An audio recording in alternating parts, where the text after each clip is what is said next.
Hi, I'm Lori. Welcome to my apartment. I'm here alone tonight. No guest. People are busy during the holidays.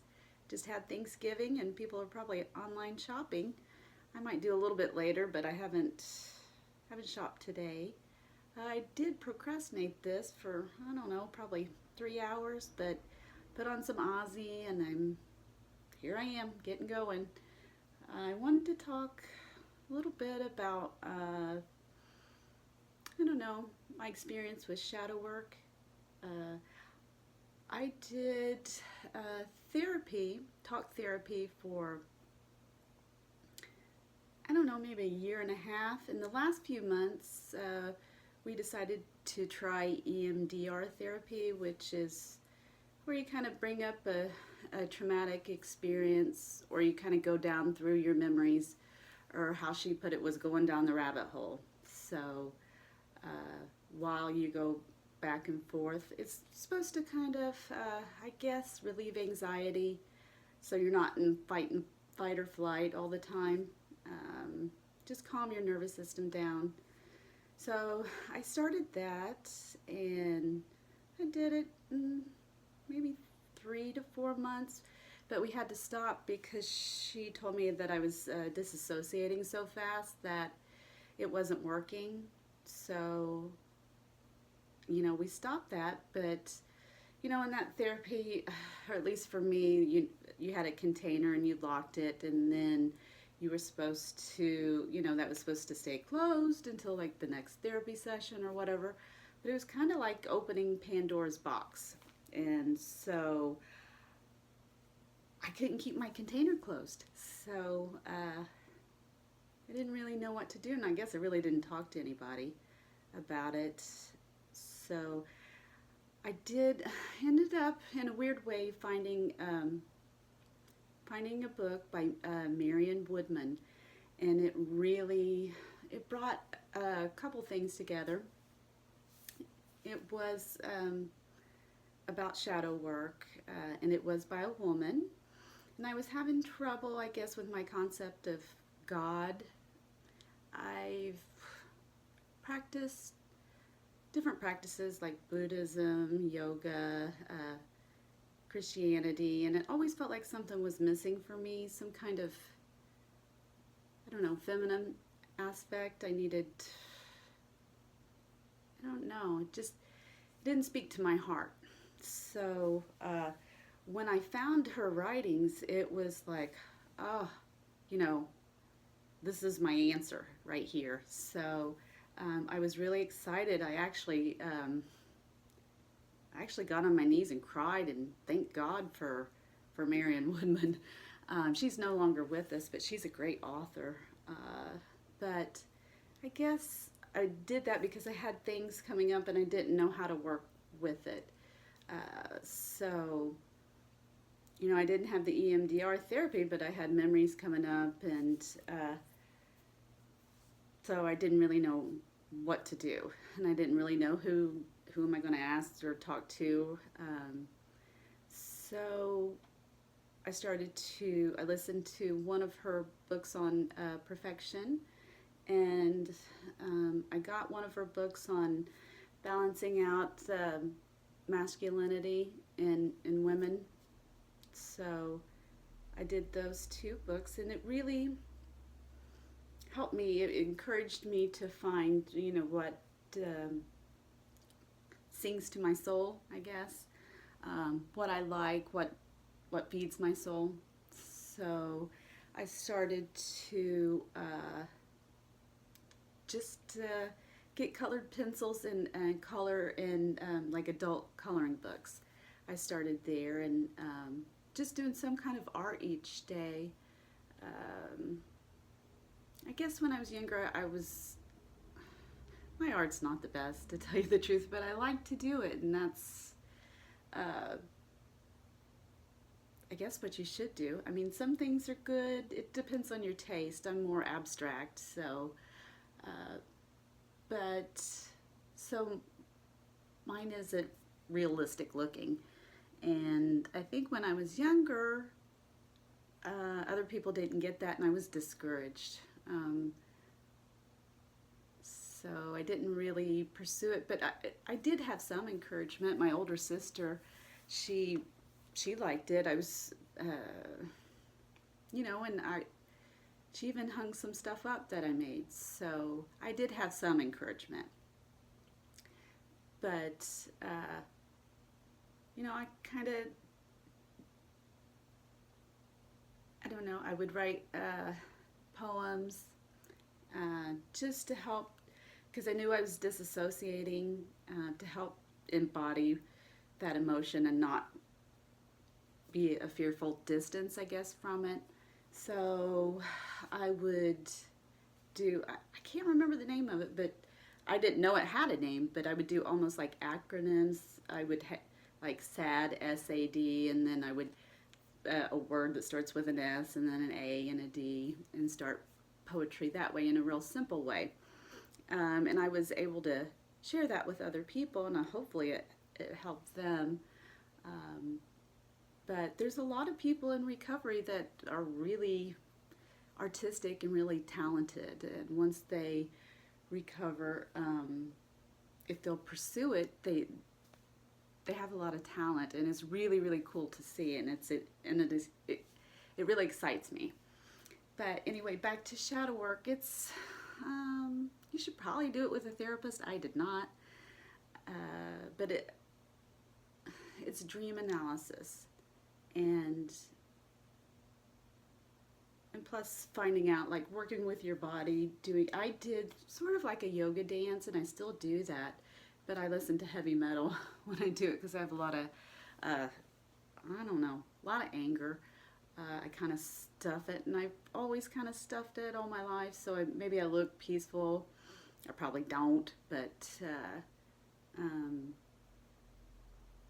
I would just get really angry. I think I want to control things, and I can't control them. I want to control people, situations, all those things, instead of just letting go and letting it be what it is. But a lot of times I would just keep my mouth shut, and except when I was drinking, then I wouldn't keep my mouth shut, and it was very hateful, and it wasn't adult. It was very childish, and mean-spirited, and sometimes narcissistic, all those things. But in recovery, I try not to hurt people, but I do sometimes have to say my piece. I have to stand up for myself, because who's going to stand up for me if I don't? So, because I don't like to be treated poorly. But with the dream analysis, I mean, I can't always remember my dreams, but I got to where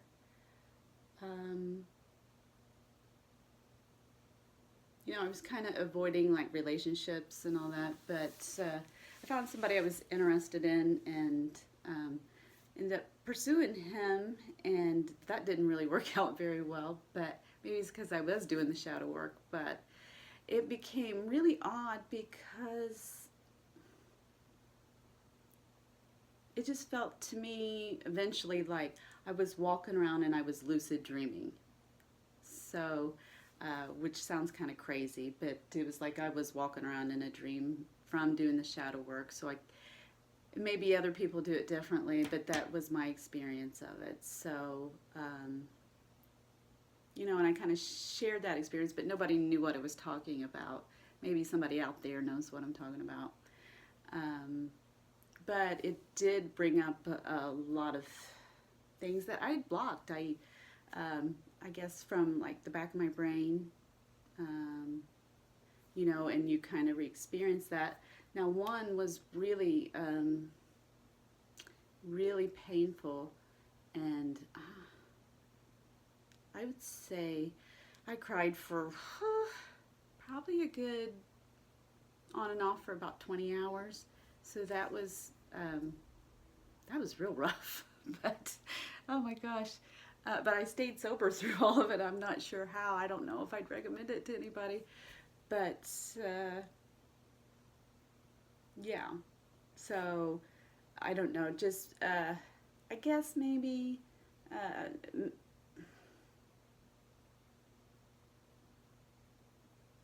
just pursuing like a romantic relationship, with the opposite sex. I think that's kind of what triggered that, and brought up those things. And I probably seemed pretty crazy at the time, but I try to be honest about myself, or what I'm going through. I don't tell everybody everything, but I guess I am now. But I don't know. I still had anxiety, even though I was year and a half, 2 years sober. Still had a lot of anxiety, and it was because I wasn't fully surrendered to God, but I didn't really know how to, and I can't say that I'm 100% now. I still go through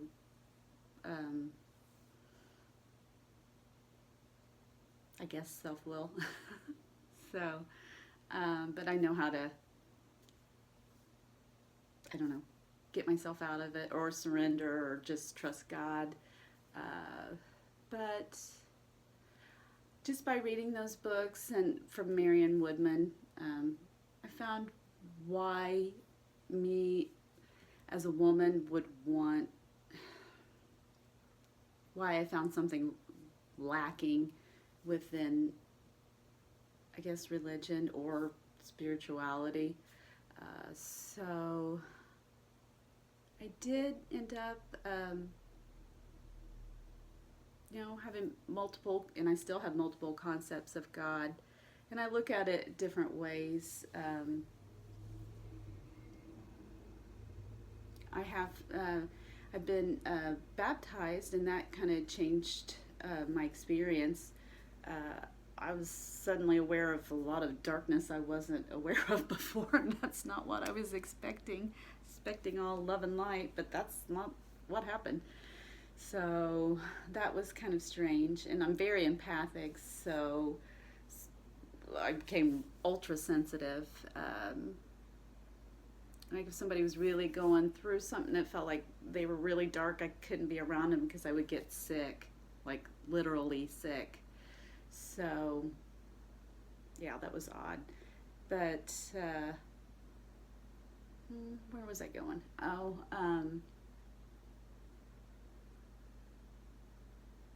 I did the shadow work just because the stuff was coming up, and it kind of gave me a framework of what to do with that stuff, and a lot of like the sort of yoga dancing, which is basically, I would do, and I still do, like repeated movements, and that's like better for my joints anyway than like a static. I still do those, but just like repeated movements just help my joints a lot and increase my flexibility and kind of loosen me up, because I'm still kind of tight, and I can still get pretty nervous, especially in crowds, or feel closed in or kind of trapped. So but that all helps, and especially with the heavy music, kind of is the same vibe as like some of the stuff that I'm holding on to. It doesn't cause me, I don't think so anyway, to be angry. It just kind of releases it, like if I'm holding on to something. But like one of I guess my concepts of God, or the way I think, is in nature, and I really need to be in the woods probably every day, but I don't do that, and I'm not sure why. I feel like I don't have time, but I do have time. It is kind of cold out, but I'm okay with it being a little cold. But I don't know. I just kind of have the perspective, if I'm in the woods, then I'm just kind of walking around in my higher power. And that's just, it's like, I really feel like I'm a part of something, that it's natural. It's not that I guess I just calm down, and I wouldn't say that I disappear into it, but I kind of do. And I don't know how to word that as an experience, because it's not like bloop and I'm gone. It's just my mind calms down, and my worries are gone, and my ego lessons. So so I mean, I value like having an apartment, being warm, and I don't want to always be out in the woods, but I do like camping, and I do kind of feel home in the woods. So, and they have a beautiful park here, and I love it so much, and I'm so grateful for that. Um, so, but I don't know, I just felt kind of like I was cheating on Jesus or doing something wrong. Um, but I don't really feel that way anymore. Uh, Now I don't go out and try to convert people to completely believe like I do. I'm just saying what I believe and what works for me. Now I'm open for it to change, and it kind of has.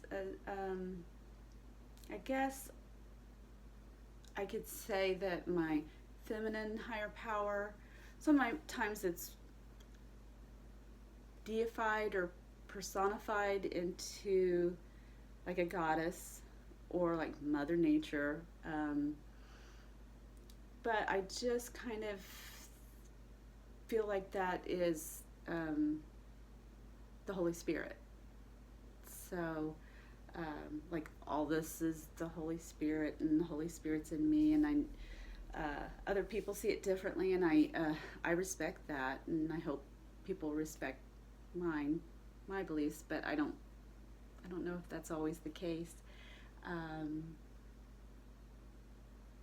But since I got baptized, I do have, I don't know, I find white feathers a lot. And to me, the Holy Spirit is represented as a dove and also as a flame. So, which I think is really cool. So, but like when I find white feathers, I don't know, it's almost like it's sacred, like that's the Holy Spirit, you know. I don't always feel like all this is, you know, I get stressed out and have to calm down and almost be by myself to have that, I guess, that experience, but you know, it does fade. Um, but like today I came home and it was really cold in here because I didn't have the heat on, so I went into it's easiest to heat my bedroom, so because it's so small. So I went and turned that, and then I kind of stayed in there while this got warm, and you know, I found a little white feather. I don't know, and it means something to me. It's like, oh, you know, there's my God. So, but anyway, back to shadow work. Right before I started to film this,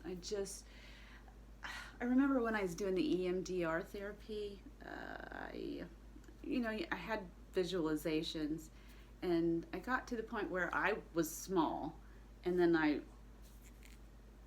don't know, you know those little things where you put the shapes in the different holes. That's what I visualized, and I got to where had one block left, and probably I have many blocks, but that's what I got to. Like I had just like one main thing, and then I kept seeing this scene, and it almost looked like posters, like black and white posters. But it's me as a child, and I'm holding somebody's hand, and it's a man, and he's in a trench coat, and I don't know who this person is, and I just, yeah, I'm like, who is that? So, I kept seeing it and seeing it, but I think it is Humphrey Bogart, and that's kind of weird that what gets in your brain and controls your behavior. I don't know why it is, but I think it's from Casablanca. I don't know. I think maybe it has something to do with my concept of relationships and even love, where and it's a lot of people have like fairy tales where all of the princess and they get together, but I think what's in my brain is we love each other but we have to be apart. So I I'm pretty sure that's within me, and I'm single now, and that I I don't know. I think it's related that I don't remember watching that movie when I was my youngest son and I. We watched it maybe 2 years ago, and I thought that was the first time I saw it, but maybe I did see it when I was little and I don't even remember it, but it got stuck in my brain somehow. So I may have been living from that to where I don't know, I was sabotaging I mean, some of them I know that I was sabotaging, but like we can't be together because of this movie that's stuck in my brain. I don't know, and that's supposed to be like a great love story, which it is a great story, but it's a story. Um, but that just came up like right before I started to do this. Yeah, I think that's who it is. Yeah, a character in a movie. So I don't know what that means, but it's real weird. I been living my life from a movie I saw as a child? I don't know. It's possible. I mean, there's some weird beliefs in here. There's real strange things that go through. But uh, yeah, I don't know. But I'm open to. I just try to open myself up, and then see what my God has to show me about that. So that could be it. I could have been sabotaging every relationship. So I don't know. So, but if something comes up, I will let you guys know. Because that's real sad if that's the case. So, but I think I'm going to end it. Okay. Bye.